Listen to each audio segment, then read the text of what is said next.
এখন এই সফলতার মূল মন্ত্র যখন, সফলতার বাণী যখন আল্লাহর রাসূল মক্কার মানুষদেরকে দিলেন, মক্কার মানুষ বললে সাথে সাথেই পড়ে নিয়েছিলেন নাকি লা ইলাহা ইল্লাল্লাহ? পড়েছিলেন? ইতিহাস আমাদেরকে সাক্ষ্য দেয়। দুইটা বর্ণনা আমরা পাই এখানে। একটা বর্ণনা হলো ওই যে চাচার কথা আমরা একটু আগে বলেছিলাম, দাসী যখন ভাতিজার জন্মের সুসংবাদ দিয়েছে, সাথে সাথে বললেন আজকে আমি তোমাকে মুক্ত করে দিলাম। সেই চাচা যখনই এই আহ্বান শুনলেন লা ইলাহা ইল্লাল্লাহ, আল্লাহ ছাড়া কোনো ইলাহ নাই, যে দুইটা বর্ণনা আমরা পাই পড়ালেখার ক্ষেত্রে ওলামায়ে কেরাম বর্ণনা করেন, আমরা বলি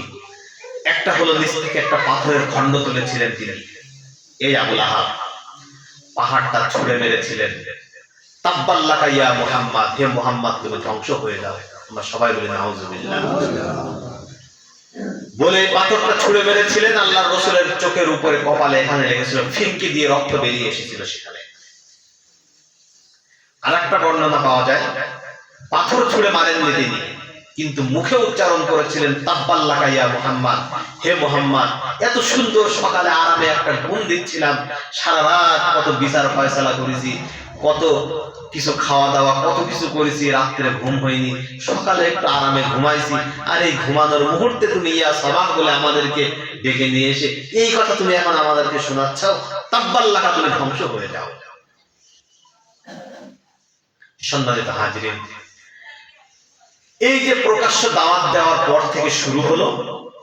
ইতিহাস আমাদেরকে সাক্ষ্য দেয় অত্যাচার নির্যাতনের এমন কোন পথ নাই মক্কাতুল মুকাররমায় রাসূল করিম সাল্লাল্লাহু আলাইহি ওয়াসাল্লাম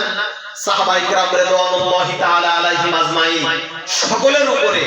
অত্যাচার নির্যাতনের স্টিম রোলার চালিয়েছে এমন ভাবে আল্লাহর রাসূল সাল্লাল্লাহু আলাইহি ওয়াসাল্লাম ওই মক্কার বুকে সাহাবীরা যখন অত্যাচার সহ্য করতে পারে না, আল্লাহর রাসূল এমন একটা সময় এসেছে সাহাবীদেরকে বলেছেন আবিসিনিয়ায় হিজরত করার জন্য। ওই মক্কায় তাও থাকতে পারে না, তালিকা করে করে এক এক করে ধরে ধরে আবু জাহেল, আবুল আহাব, উতবা, শাইবা, আবু সুফিয়ানদের পক্ষ থেকে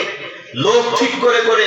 কে মুহাম্মাদের সাথে ঘরে, কে মুহাম্মদ যে নতুন ধর্ম প্রচার করছে, ইসলাম প্রচার করছে, সেই ইসলাম কে ঘরে গ্রহণ করছে, এরকম তালিকা ধরে ধরে তাদেরকে বাড়ি থেকে ধরে নিয়ে, তারা বাড়ি থেকে রাস্তায় বের হতে পারে না, তাদেরকে ধরে নিয়ে মরুভূমির ভিতরে নিয়ে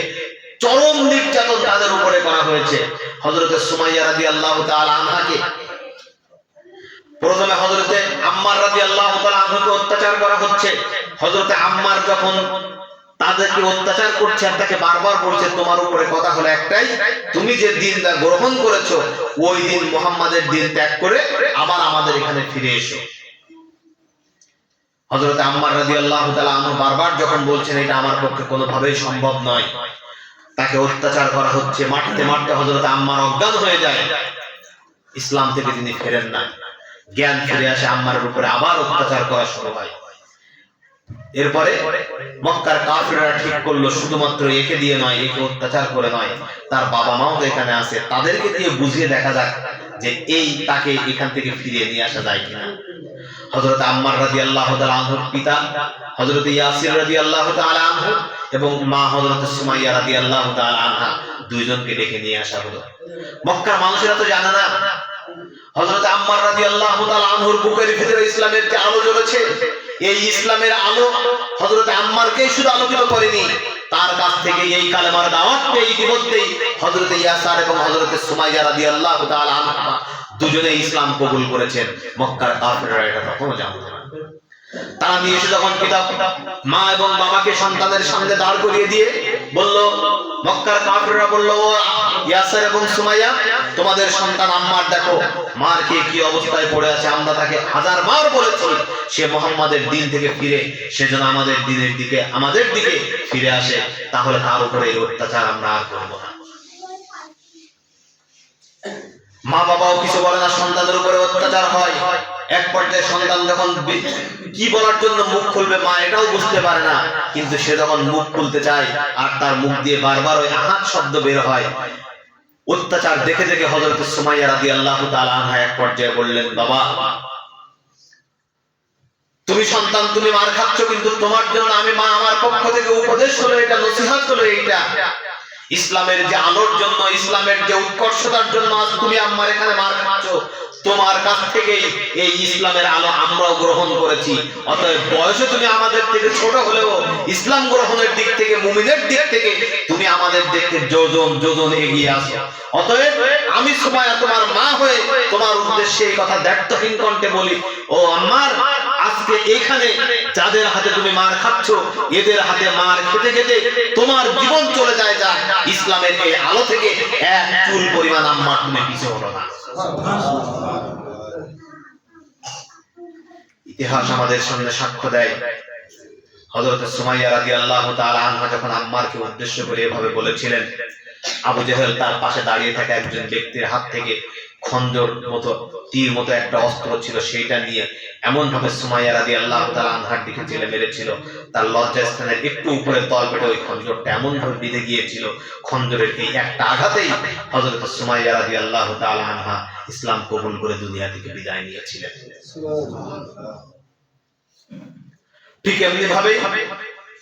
সাহাবায়ে কেরাম রাদিয়াল্লাহু তাআলা আলাইহিম আজমাইনদের উপরে এত অত্যাচার, এত নির্যাতন হচ্ছে, রাসূল করিম সাল্লাল্লাহু আলাইহি ওয়াসাল্লামের কাছে এসে সাহাবায়ে কেরাম রাদিয়াল্লাহু তাআলা আলাইহিম আজমাইন বললেন, ইয়া রাসূলুল্লাহ, আলা তাস্তানসিরু লানা, আলা তাদউ লানা ইয়া রাসূলুল্লাহ, ইয়া রাসূলুল্লাহ, আমাদের উপরে এত অত্যাচার, এত নির্যাতন, এত কিছু হচ্ছে, আপনি দেখছেন, আপনি তো সত্য নবী, আপনি আল্লাহ রাব্বুল আলামিনের কাছে দোয়া করলেই, আপনি আল্লাহ রাব্বুল আলামিনের কাছে সাহায্য চাইলেই আমাদের উপরে তো আর এই অত্যাচার, এই নির্যাতন গুলো হয় না, আপনি কি আমাদের জন্য আল্লাহর কাছে একটু দোয়া করবেন না, আমাদের জন্য একটু সাহায্য চাইবেন না? রাসূল করিম সাল্লাল্লাহু আলাইহি ওয়াসাল্লাম বললেন, আমার সাহাবীরা, তোমরা বড় বেশি তাড়াহুড়া করছো, আজকে তোমাদের উপরে অত্যাচার নির্যাতন হচ্ছে ঠিক, এটা আমিও দেখতে পাচ্ছি, কিন্তু অতীত জামানায় যে ধরনের অত্যাচার নির্যাতন গুলো ইসলাম ধর্মী মানুষের উপরে, এই একত্ববাদের ধর্মী মানুষের উপরে হয়েছিল, সেই অত্যাচারের কিঞ্চিত অত্যাচার এখনো তোমাদের উপরে হয়নি। অতীত জামানায় এমন মানুষ এসেছিল, এই ইসলাম গ্রহণ করার কারণে, ইসলামের অনুসারী হওয়ার কারণে, আল্লাহ রাব্বুল আলামিনের এই দ্বীন গ্রহণ করার কারণে অতীত জামানার একজন মানুষকে গাছের উপরে, গাছের সাথে বেঁধে রাখা হতো, বেঁধে রাখার পরে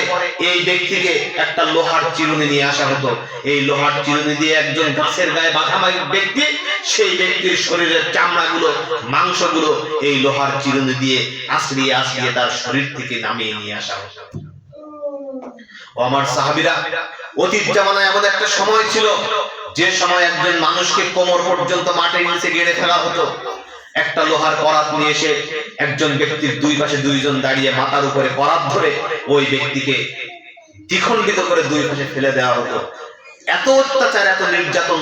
অতীত জামানার মানুষগুলো সহ্য করেছিল, তারপরেও ইসলাম থেকে এক চুল পরিমাণ এই সমস্ত মানুষেরা দূরে সরে যায় না। সম্মানিত হাজিরিন, একজন ব্যক্তি যত কঠিন হৃদয়ের মানুষ হোক না কেন, এই ধরনের অত্যাচার নির্যাতন তার অনুসারী অনুগামীদের উপরে একের পর এক যদি হতে থাকে, তার মন, অনুসারীদের মন একটু হলেও দুর্বল হবে কিনা? হবে কিনা? আমাদের বর্তমান প্রেক্ষাপটে আমরা এখন যেটা দেখি, এ ধরনের কোন গ্রাম বা কোন এলাকায় যদি বড় ধরনের কোন ঘটনা ঘটে, বাংলাদেশে যে দলগুলো, দলীয় কোন প্রেক্ষাপটেও যদি এরকম হয়, আমরা দেখি যাদের উপরে অত্যাচার নির্যাতন হয়, হয় দলীয় প্রধান, আমরা তাকে তো সবচেয়ে শ্রদ্ধা করি বা ভালোবাসি, আমরা দেখে থাকি দলীয় প্রধান হয় সেই গ্রামে এসে তাদের সাথে দেখা করেন, অথবা ওই গ্রাম থেকে যাদের উপরে অত্যাচার নির্যাতন হয়েছে তাদেরকে নিজের কাছে টেনে নেন, হয় না এরকম? আমরা বলেছি আল্লাহর রাসূলকে মেরাজে আল্লাহ রাব্বুল আলামিন কেন নিয়েছিলেন, তার তিনটি কারণে। একটা হলো এইটা যে রাসূল করিম সাল্লাল্লাহু আলাইহি ওয়াসাল্লাম, সাহাবায়ে কেরাম রাদিয়াল্লাহু তাআলা আলাইহিম আজমাইন, তাদের উপর এত অত্যাচার, এত নির্যাতন মক্কার কাফিররা করেছে। এই অত্যাচার নির্যাতনের ভিতরেও সামনে তো এই রাসূল সাল্লাল্লাহু আলাইহি ওয়াসাল্লাম সহ সাহাবায়ে কেরাম রাদিয়াল্লাহু তাআলা আলাইহিম আজমাইন, তাদেরকে দিয়েই একটা ইসলামী সমাজ ব্যবস্থা আল্লাহ রাব্বুল আলামিন কায়েম করাবেন। এইজন্য তাদেরকে সান্ত্বনা দেওয়ার জন্যই আল্লাহ রাব্বুল আলামিন আল্লাহর রাসূলকে টেনে কাছে নিয়েছিলেন। দুই নম্বর কারণ, রাসূলুল্লাহ সাল্লাল্লাহু আলাইহি ওয়াসাল্লামকে যে বছর মক্কা মেরাজে নেওয়া হয়েছে, এই বছরেই তার এক বছরের ভিতরে আল্লাহ রসুলের সবচেয়ে প্রিয় যে মানুষটি ওই সময় ছিল তার স্ত্রী মা খাদিজাতুল কুবরা রাদিয়াল্লাহু তাআলা আনহা, এবং রাসূলুল্লাহ সাল্লাল্লাহু আলাইহি ওয়াসাল্লামের সমগ্র এই কার্যক্রমের ভিতরে নিজে ইসলাম গ্রহণ করেন নাই, কিন্তু মক্কার কাফিরদের অত্যাচারের সামনে বাধার প্রাচীর হয়ে দাঁড়াতেন যে ব্যক্তিটি, আল্লাহ রসুলের উপরে সরাসরি মক্কার কাফিররা আঘাত করতে পারত না যে ব্যক্তিটি, সেটা ছিল আল্লাহ রসুলের চাচা আবু তালিব। এই দুইজন ব্যক্তি 6 মাসের ব্যবধানে দুনিয়া থেকে বিদায় নেন। আল্লাহ রসুলের মন খুবই খারাপ। এই মন খারাপ অবস্থা থেকে আল্লাহ রসুলকে সান্ত্বনা দেওয়ার জন্য আল্লাহ রাব্বুল আলামিন তাকে নিজের কাছে ডেকে নেন। সবচেয়ে বড় যে কারণটি, মুফাসসিরিনে কেরাম, মুহাদ্দিসিনে কেরাম, উলামায়ে কেরাম সবচেয়ে বড় যে কারণটি আল্লাহ রসুলের মেরাজের বর্ণনা করেছেন, সেটা হলো এই, আর কিছুদিন পরেই আল্লাহ রাব্বুল আলামিন তার কাছে এটা তো খুব ভালো করেই জানতেন যে মক্কাতুল মুকাররমা থেকে মদিনাতুল মুনাওয়ারায় বিশ্বনবী হিজরত করে চলে যাবেন। এই বিশ্বনবী মদিনাতুল মুনাওয়ারায় যে যাবেন, এই মদিনাতুল মুনাওয়ারায় যাওয়ার পরে এই মদিনাকে কেন্দ্র করে একটা ইসলামী রাষ্ট্র গড়ে উঠবে। এই ইসলামী রাষ্ট্র কিভাবে চালালে, কিভাবে চললে এই মদিনাতুল মুনাওয়ারাকে কেন্দ্র করে যে রাষ্ট্রটা গড়ে উঠবে, এই রাষ্ট্র পরিপূর্ণরূপে ইসলামী ভাবাদর্শে চলবে, একটা কল্যাণ রাষ্ট্র হবে। প্রত্যেকটি মানুষের ওই সমাজের মুখে, ওই রাষ্ট্রের ভিতরে বাস করা, যে যে ধর্মের অনুসারী হোক না কেন, যে যে পথের অনুসারী হোক না কেন, যে যে মতের অনুসারী হোক না কেন, কোন ধরনের চুরি, ডাকাতি, হত্যা, ধর্ষণ, খুন, রাহাজানি কিচ্ছু থাকবে না। সুখ সমৃদ্ধিতে, সুখ শান্তিতে তাদের জীবনটা ভরপুর থাকবে। সেই রাষ্ট্র আল্লাহ রসুলকে দিয়ে তিনি সেখানে কায়েম করাবেন। তো সেই রাষ্ট্র কোন পথে কিভাবে কায়েম করাতে হবে, কিভাবে করতে হবে, সেইটা দেখানোর জন্যই আল্লাহ রাব্বুল আলামিন বিশ্ব নবীকে লাইলাতুল মিরাজে নিজের কাছে নিলেন। 14টি মূলনীতি আল্লাহ রাব্বুল আলামিন এই রাত্রে আল্লাহ রসুলের কাছে দিলেন, যে মূলনীতির আলোকে 2 বছর পরে আল্লাহ রসুল মদিনায় যে সেখানে একটা ইসলামী কল্যাণ রাষ্ট্র গঠন করেছিলেন। সম্মানিত হাজিরিন, আগামী রজব মাস আমরা এই একটি মাস ইনশাআল্লাহ এই 14টি মূলনীতি নিয়ে, যে মূলনীতির আলোকে একটা রাষ্ট্র পরিচালনা করলে এই রাষ্ট্রটি একটা ইসলামী কল্যাণ রাষ্ট্র হতে পারে, সেই রাষ্ট্র কিভাবে হয়, সেই 14টি মূলনীতি কি, এই বিষয় নিয়ে আমরা ধরে ধরে বিস্তারিত আলোচনা করব ইনশাআল্লাহ।